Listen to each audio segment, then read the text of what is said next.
If you're in a nursing interview and they're asking you those behavioral based questions, so those questions where they're like, tell me about a time when XYZ, and you're having to come up with examples. Let's say they ask you one of those questions and you're like, okay, first thing, do not panic.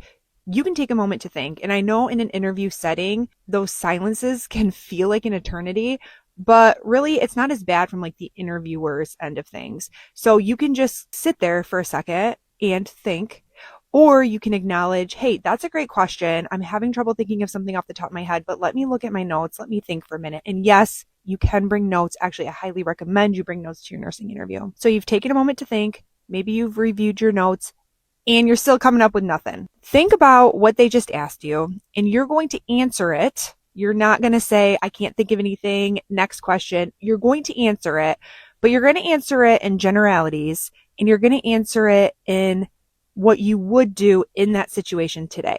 If the question is, tell me about a time you had a conflict with a coworker and how you worked through it and what you learned from it, and you literally can't think of a conflict you've had in your entire life, you can start with, I'm having a tough time thinking of a specific situation right now. However, if I were to have some type of conflict with one of my coworkers and we either weren't agreeing on something, we weren't seeing eye to eye, or maybe we had some type of misunderstanding, this is how I would handle that situation today. And then you're just going to walk them through your process. Then after you've walked them through it, you're going to kind of give an overall summary of the importance of conflict resolution in nursing, why it's important to be able to do that in a professional, mature manner. So even though you couldn't come up with a specific example for this question, you're still showing them how you would handle that, because that's really what they're asking. They want to understand how you're going to deal with interpersonal conflict in the workplace. So you're telling them how you're going to do it. And then at the end, you're going to summarize that this is how you anticipate handling this throughout your nursing career. So you're still answering the question for them and giving them more understanding